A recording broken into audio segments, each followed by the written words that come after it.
Bonjour à tous et bienvenue sur la chaîne Astro. Qu'y a-t-il de pire que de se retrouver sous un ciel absolument magnifique après une heure de voiture avec du matériel manquant, ou finalement de se retrouver sous une belle voûte étoilée et de ne pas savoir quoi observer?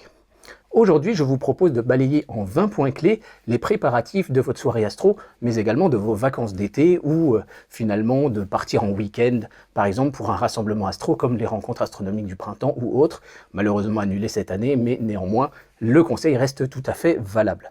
Je vous propose donc de parler du matériel que nous allons devoir emporter, histoire de ne rien oublier bien évidemment, de parler du lieu d'observation, que l'on va effectivement choisir quand même en fonction de certains critères, de parler bien évidemment du choix de la bonne date d'observation. Il y a bien évidemment des jours où ça ne vaut pas le coup de prendre la voiture pour aller observer le ciel. Nous allons parler également de la préparation de votre programme d'observation. Et ça, c'est quelque chose qui fait généralement défaut chez pas mal d'astronomes amateurs. Donc nous allons préparer notre soirée d'observation, se poser la question, qu'est-ce qui va être disponible à observer ce soir, bien évidemment, et donc de préparer un petit peu une liste d'objets à observer. Et enfin, sur place, bien évidemment, nous allons parler des préparatifs, mais surtout justement de comment réexploiter tout ce que nous avons préparé ensemble. Et donc l'objectif, bien évidemment, de tout cela, c'est de vous permettre une soirée d'observation avec un maximum de plaisir, mais surtout d'exploiter au maximum le temps de ciel disponible. Si vous sortez par exemple pour 3 heures, eh ben, c'est d'exploiter au maximum ces 3 heures et ne pas perdre une demi-heure, voire une heure à préparer votre matériel ou à essayer de chercher quoi observer. Et c'est maintenant sur la chaîne Astro.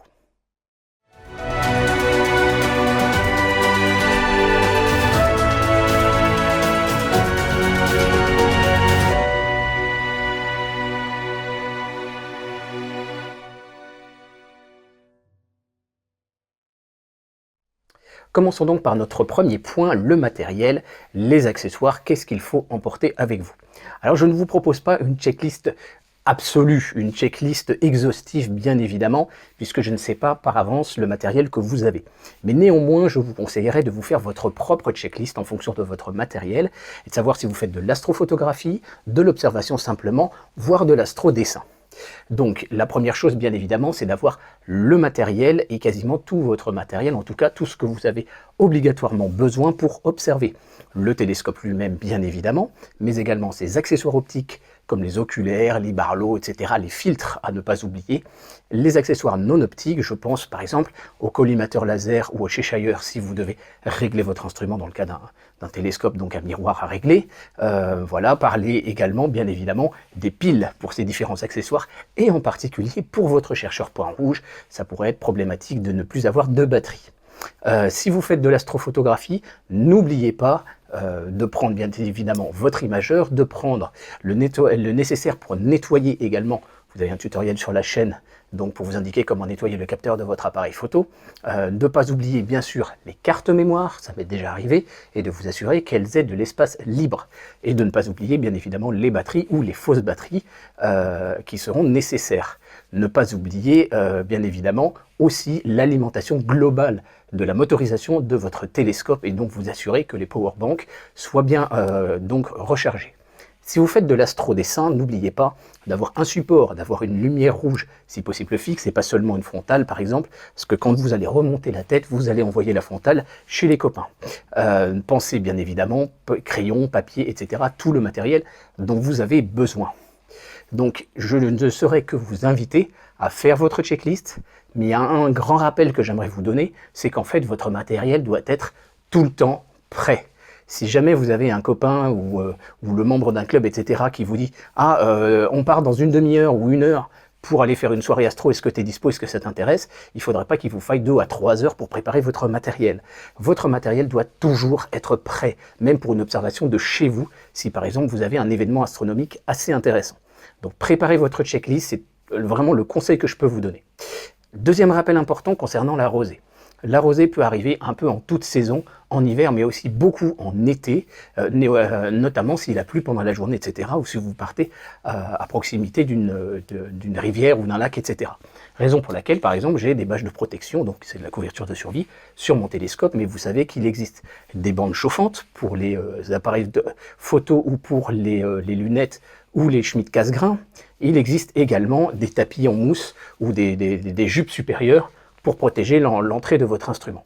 Donc pensez-y, c'est un point important, parce que si jamais vous avez de la rosée, votre soirée, eh bien, elle est terminée prématurément, ce serait un petit peu dommage. Pensez à isoler aussi tous les dispositifs, je pense aux correcteurs de coma, aux porte-oculaires, etc.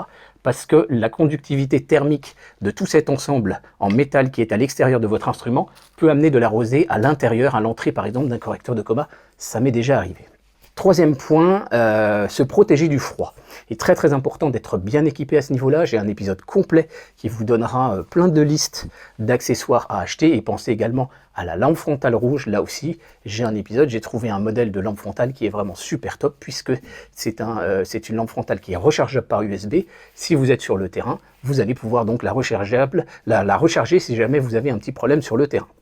Pensez à prendre, à manger et à boire également, surtout si vous faites une nuit blanche. Il est important finalement, c'est quand même plus agréable d'avoir un petit peu le ventre plein plutôt que de vous retrouver à minuit, donc finalement complètement à jeun, c'est quand même pas très très agréable pour continuer la nuit. Donc ça aide aussi d'avoir à manger et à boire.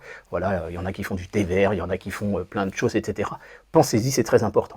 Cinquième point, et c'est très important parce qu'il en va aussi de votre sécurité, pensez à avoir votre smartphone, plus donc un power bank pour le recharger et éventuellement 2 câbles pour pouvoir le recharger. C'est très important parce que si vous êtes en dehors de chez vous, voilà, sur un terrain distant, etc., il faudrait que vous puissiez passer un appel. Ça peut être important, notamment si vous avez des problèmes avec votre voiture ou autre. Donc ça, c'est important. Pensez aussi pour votre sécurité à essayer de partir à plusieurs et de vous mettre sur un lieu quand même un peu à l'écart des routes pour ne pas être vu éventuellement par des gens qui pourraient vouloir vous ennuyer. Donc voilà, mais c'est aussi un des intérêts d'être en club, de pouvoir sortir à plusieurs, et là, à ce moment-là, bien évidemment, vous êtes quand même un peu plus en sécurité, pensez-y. Justement, et sans transition, nous allons parler de notre lieu d'observation. Donc, la première chose, bien sûr, c'est de choisir un lieu d'observation adapté. Pour ça, je vous ai fait un épisode complet en nous appuyant sur les cartes de l'AVEX, etc., sur des listes que vous pouvez trouver aussi sur des forums. Je pense à Webastro, il y a une liste voilà, de lieux, de villages qui sont intéressants, qui sont des villages étoilés aussi, qui éteignent leurs éclairages pendant la nuit, etc. Tous ces points-là à considérer pour choisir le bon lieu d'observation. Je ne vais pas me répéter. Septième point, si vous voulez faire de l'observation, en particulier de l'observation planétaire, pensez à regarder la question du seeing. Donc je vous renvoie aussi, on va en reparler, du site sur les prédictions météo. Le seeing, en fait, ça correspond finalement à caractériser le résultat sur votre image de toutes les turbulences et perturbations donc atmosphériques que pourra avoir votre image. Il y a des jours où il y a des vents cisaillants, où il y a des jet streams d'altitude, etc., qui pourraient vous troubler les images. Et si vous sortez pour faire de l'observation planétaire, là vous avez besoin d'avoir ce qu'on appelle un bon seeing. Si par contre le seeing est assez mauvais, les étoiles sont enfarinées, votre planète est finalement assez floue, et au final vous n'allez pas avoir forcément une très bonne image. Donc ça, c'est un point quand même à considérer également donc dans le choix du lieu d'observation, parce que le lieu d'observation peut avoir un impact sur votre seeing. Donc je vous conseillerais de prendre par exemple Météo Blue, et puis de vérifier pendant plusieurs jours le seeing moyen qui est proposé sur ce site d'observation, et de comparer comme ça plusieurs sites d'observation. Alors quand vous êtes en pleine campagne, comme autour, voilà, comme dans le nord de la France où c'est assez plat, logiquement les sites se valent. Mais par contre, si vous allez sur des zones qui sont un peu plus montagneuses, etc., ça peut avoir un impact, et donc il faut essayer de se poser un petit peu la question. Alors bien évidemment, une fois que vous avez repéré tout ça, il va falloir se poser la question de savoir est-ce que ça vaut le coup de sortir ce soir ou pas. Nous allons nous poser la question de savoir si c'est le bon soir pour sortir. Pour ça, il y a 2 critères à mon sens très très importants. Déjà, la présence de la Lune, vous le savez, dans les épisodes d'éphémérides, c'est la première chose que l'on regarde. Donc je peux vous proposer tout simplement un récapitulatif en une seule planche, une seule feuille, qui vous montre toute l'année 2021. Et vous pouvez voir donc les différentes phases de la Lune. Vous le savez, quand la Lune est à la nouvelle Lune ou au dernier quartier, au moment où le Soleil se couche, elle n'est pas là, et donc vous pouvez faire de l'observation du ciel profond. En revanche, quand nous sommes à quelques jours du premier quartier, et ce jusqu'à quelques jours après la pleine Lune, eh bien à un moment donné, vous allez vous retrouver avec la présence de la Lune. C'est ce que nous voyons à chaque fois dans les épisodes d'éphémérides. Donc du premier coup d'œil, avec la connaissance simplement des phases de la Lune, et pas besoin de se poser la question de savoir dans quelle constellation elle est, on n'a rien à faire en fait, simplement en regardant la forme de la phase de la Lune, vous savez si la Lune va vous poser un problème, en tout cas pour le début de soirée ou pas. Et quand vous vous retrouvez sur une phase où vous êtes sur la nouvelle Lune, là vous savez que vous pouvez partir carrément sur une nuit blanche. Le deuxième point, bien évidemment, c'est la météo. Il peut faire très beau pendant une après-midi, et puis en fait avoir une grande lame de nuages qui arrive à la nuit tombée. Donc pour ça, bien évidemment, il existe des applications et des sites internet qui vous permettent de prévoir ça. Je vous renvoie à l'épisode, c'est inutile de se répéter, donc à l'épisode effectivement sur la prévision météo. Et donc là, vous assurez d'avoir une bonne percée sur plusieurs heures pour avoir finalement un grand cercle autour de vous où vous avez un ciel dégagé. Et donc à partir de ces deux critères, vous savez si ça vaut le coup de prendre la route pour aller faire une soirée d'observation ou pas. Je vous propose de continuer maintenant avec finalement ce qui peut être le cœur de notre épisode et en réalité une partie qui est souvent ignorée et souvent bâclée finalement peut-être par manque de déboire. Je vous propose maintenant de parler de la préparation mentale et de la préparation de votre liste d'observation. C'est quelque chose d'absolument obligatoire et impératif si vous ne voulez pas perdre de précieuses minutes sous la voûte étoilée, finalement de perdre du temps de ciel disponible. Donc avant de partir et même finalement avant d'avoir prévu en fonction de la météo etc. votre soirée d'observation, voici un petit peu la démarche à suivre. La première chose, et c'est notre point numéro 10, apprendre et être conscient du ciel qu'il y a au-dessus de votre tête actuellement pour cette saison. Donc, je vous ai déjà proposé un certain nombre d'épisodes et il y a une playlist, donc le ciel à 360 degrés, dans lequel vous avez un épisode, voire deux par saison, et dans lequel je vous fais un balayage complet de la voûte étoilée.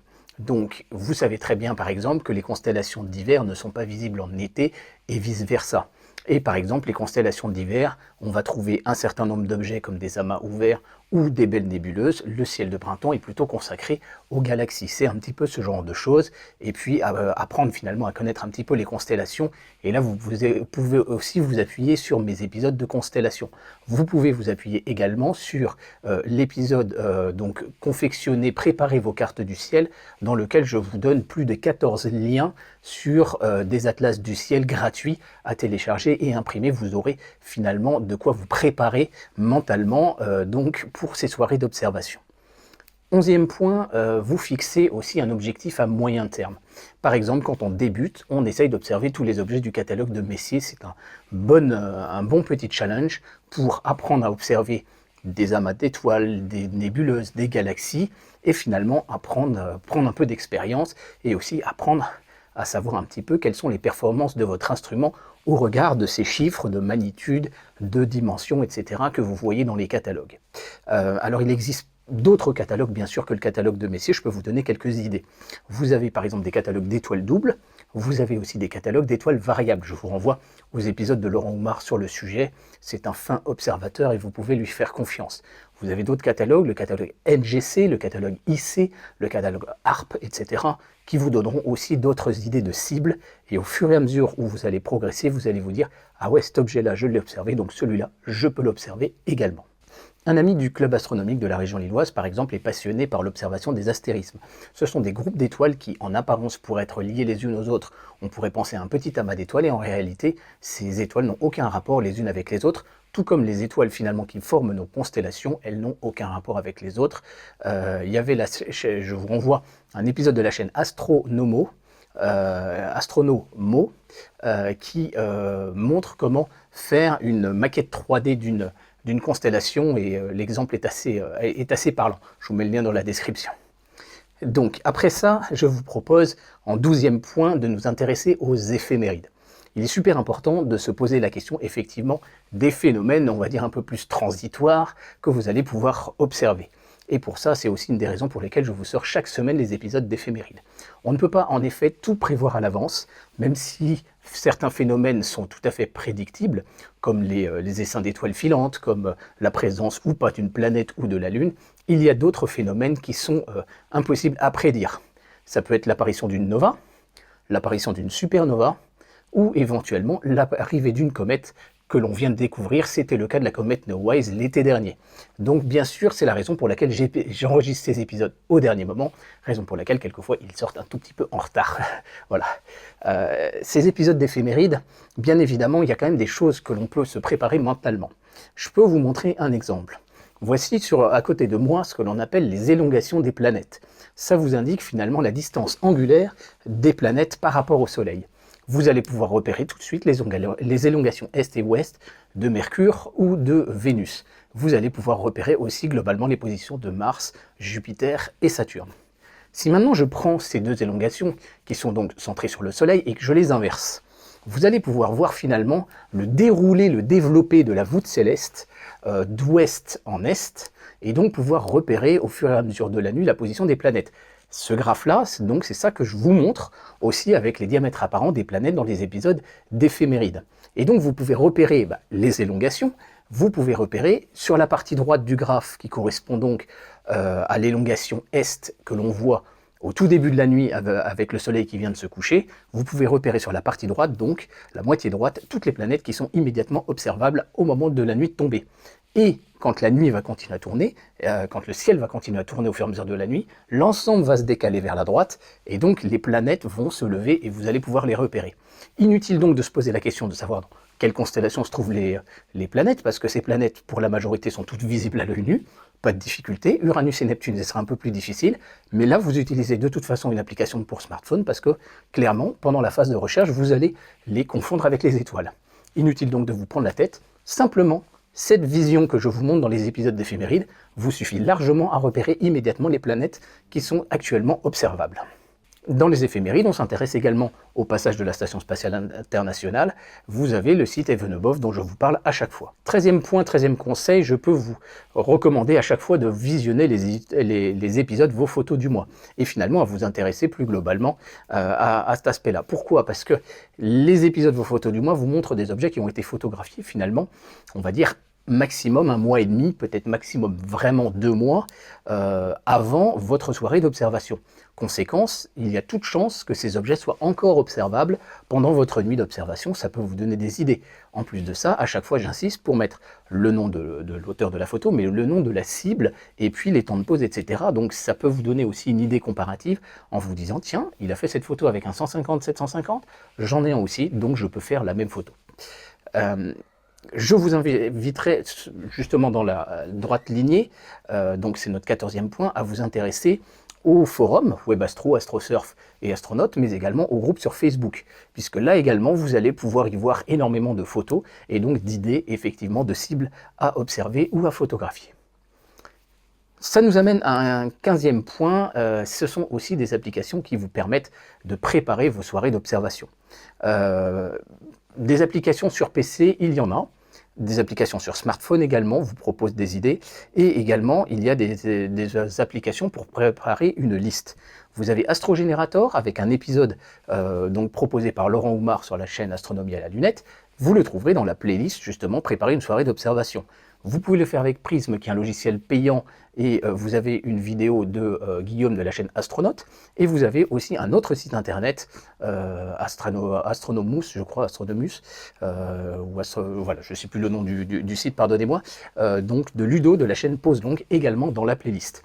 Et ce site est particulièrement intéressant puisqu'il vous montre des photos avec toutes les références de temps de pause, etc. Il y a quand même pas mal de choses intéressantes. Vous avez bien sûr Heaven Above pour l'ISS, mais aussi prévoir des passages de flash iridium. Et vous avez la carte de la voûte céleste qui vous montre la trajectoire, etc. Et donc là, vous prenez votre smartphone, vous mettez un réveil pour vous rappeler, bien évidemment, attention, il va y avoir un flash iridium dans 5 minutes. Et donc avec tout ça, vous allez pouvoir préparer votre soirée d'observation et pas mal de choses. 16e point justement, je ne saurais que vous conseiller d'écrire et de préparer ça sous Excel. Vous pouvez noter l'heure du crépuscule civil, heure à laquelle vous allez pouvoir commencer à faire la mise en station de votre instrument avec l'étoile polaire. Et à partir du crépuscule nautique, vous allez pouvoir commencer les prises de vue. Elles seront un tout petit peu plus lumineuses que les prises de vue ensuite de la nuit astronomique, mais vous allez pouvoir déjà commencer un petit peu les pauses.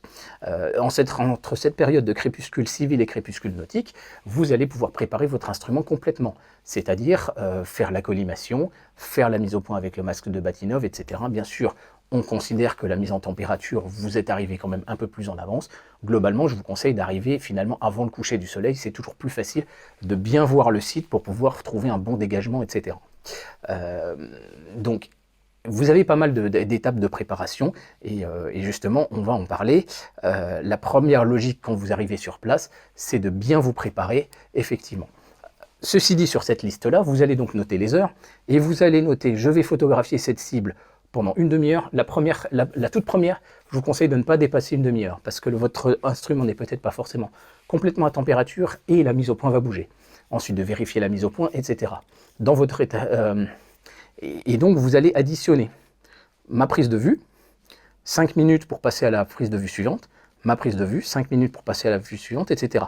Et donc, comme ça, vous allez calculer les heures auxquelles vous allez passer à la cible suivante. Ça vous permettra, avec une application sur smartphone dans laquelle vous allez vraiment repérer vos cibles, vous allez repérer, par exemple, de commencer vos prises de vue un peu avant le passage du méridien.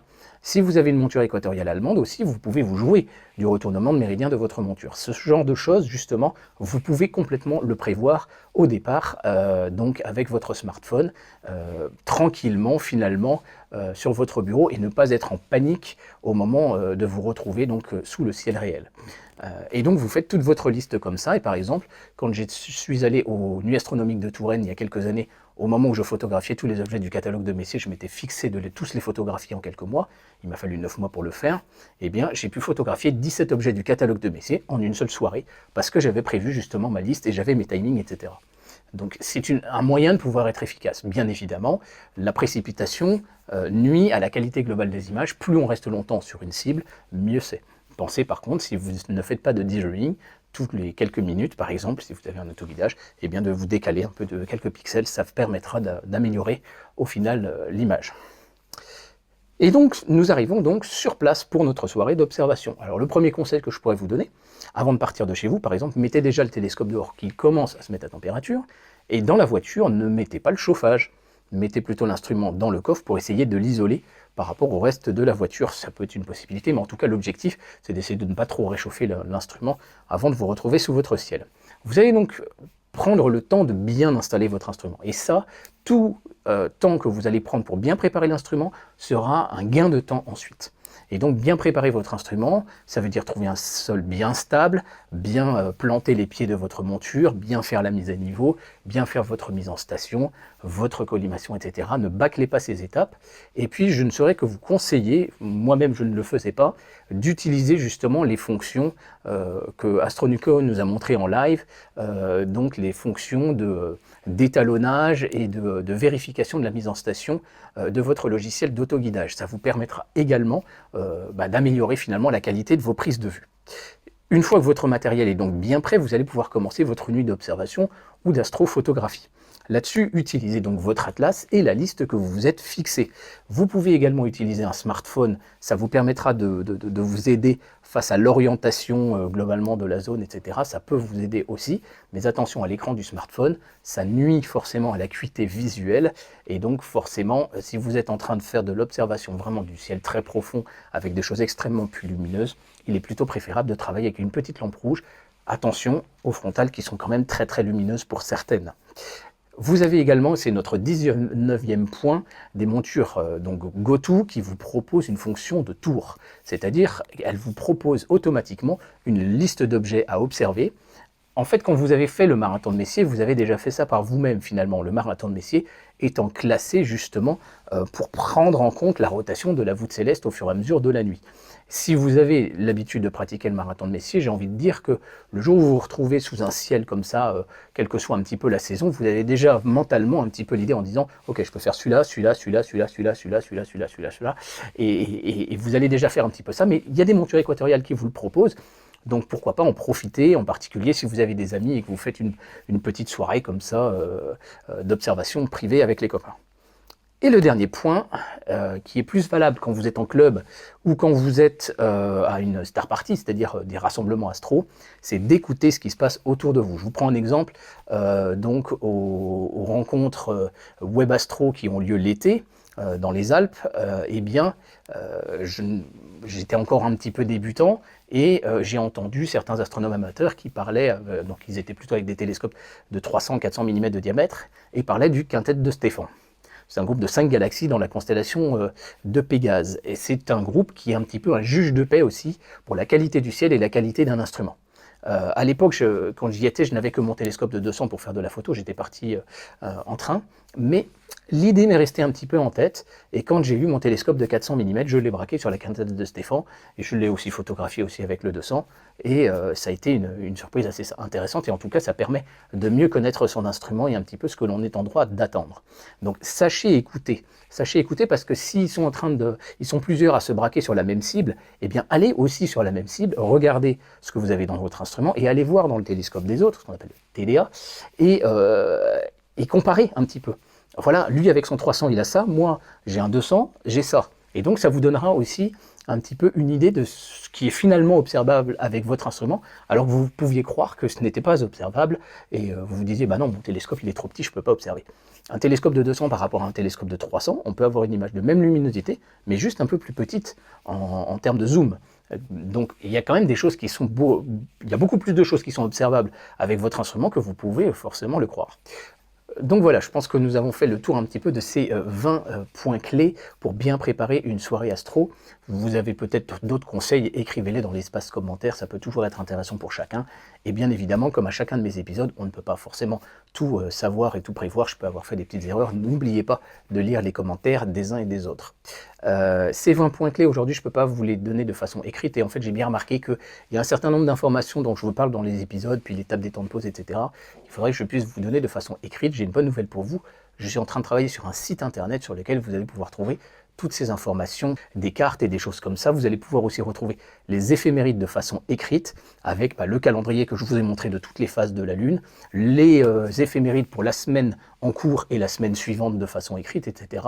Et donc pouvoir vous aider, mais également les élongations des planètes que je vous ai montrées. Vous aurez plein d'infos sur ce site, il met du temps à écrire, mais je pense qu'il vous aidera et que vous serez très content quand je vais le sortir. En tout cas, moi, je suis assez déjà content du résultat. Patience, ça arrive bientôt. Voilà, je vous remercie de votre attention. N'hésitez pas à partager cet épisode autour de vous. Si vous êtes ici pour la première fois, n'oubliez pas de vous abonner et d'activer la cloche pour avoir la notification des prochains épisodes. Je vous dis à très bientôt sur la chaîne Astro. Merci, au revoir.